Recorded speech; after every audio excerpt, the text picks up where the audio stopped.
beaches, a fort, and snakes. What's not to like about this beautiful port city, Galle? My 9-day adventure in Sri Lanka with my folks is about to come to a perfect end with a trip to this historic spot by the beach. Hi, I'm Arvind Sareen, and Galle here is my last stop on my 9-day Sri Lanka trip with my parents before spending one night at a beautiful penthouse apartment in Colombo. Why is Galle a must-go destination in Sri Lanka? How do you get to Galle? Is it a safe place for tourists? Where can you stay here? You can drive to Galle or take the train from Colombo or Kandy. It's a beautiful train ride, like the ones that I've experienced here in Sri Lanka. Neither cost too much, and like most Sri Lanka, Galle is a safe and tourist-friendly city. Prices for staying in hotels vary. You can get a room for $35 or you can get a luxurious stay for $300. There are guest houses that locals run with local food options on offer for less than that too. Galle isn't just your ordinary beach town. It has a rich legacy and history that has Dutch, British, and Arabic settlers making it their home. It has Asia's best surviving European fortress by far. A beautiful place to walk. 9 days in Sri Lanka has been a whirlwind for us. We've managed to get a free tuk-tuk ride in Colombo, get our hotel room raided and destroyed by monkeys in Kandy, taken the most beautiful train ride in the world to Ella, getting stuck in the middle of forest with leopards in Yala, do scuba diving for the first time in my life in Marissa. After this very hectic trip, I'm looking forward to soaking in the slow pace of life in Galle. But I got to meet the biggest python I've ever seen, and I've seen a few. Meet my friend, Tush. You might already know him if you saw my previous videos. He's our driver, guide, and also a fellow YouTuber in his local language. While walking through the old town of Galle, he showed me a snake charmer who wasn't playing the most charming tunes, a pungi for a cobra. The cobra doesn't look thrilled, and on his lap was probably the biggest, largest python I've ever seen in my life.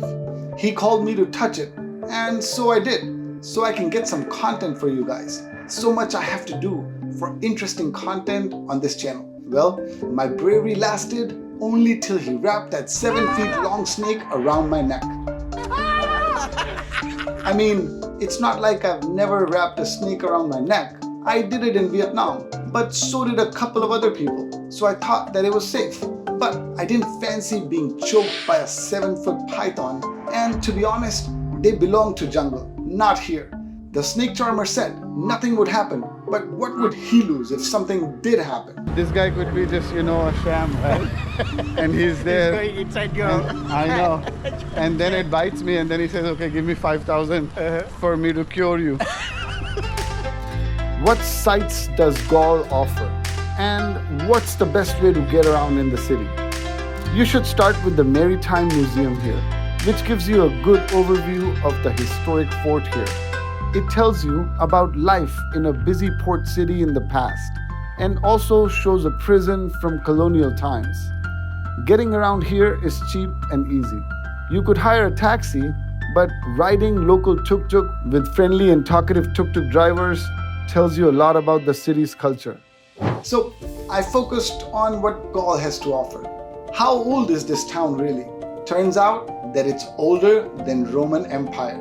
What seems to be just a quiet old town now once used to be a small fishing village, which was then transformed into a major port town by Arab traders in the 8th century, making it older than the Roman Empire.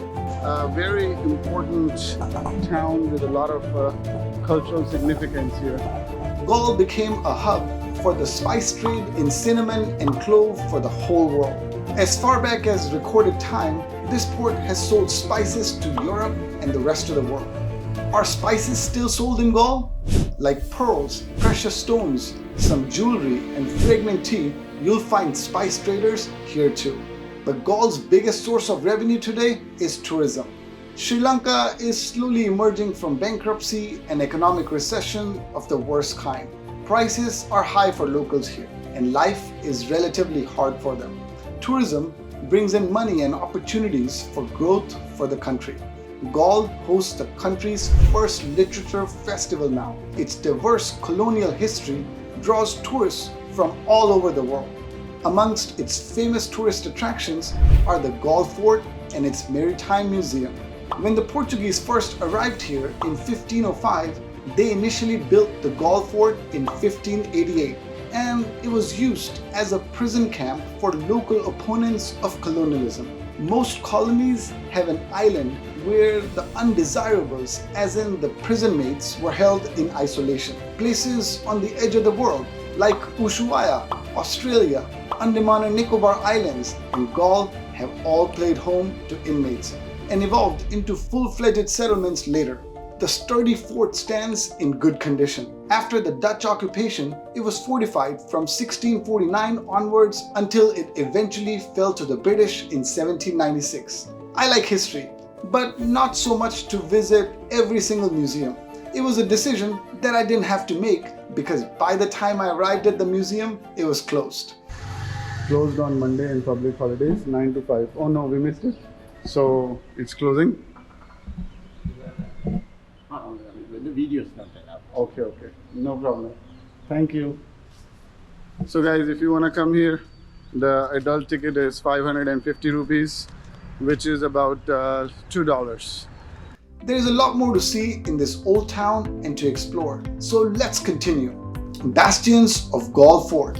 When the British conquered the southern town, the fort was further fortified, and today there are 14 bastions, out of which you can only visit 13.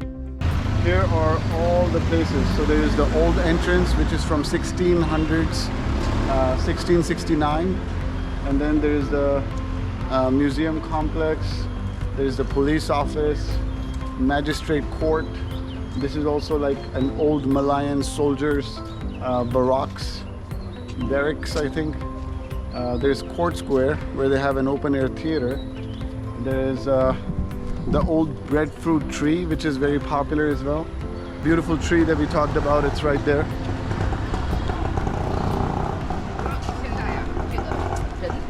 And that's the square where they have the open-air theater as well. Wow. It seems like it's preserved in time.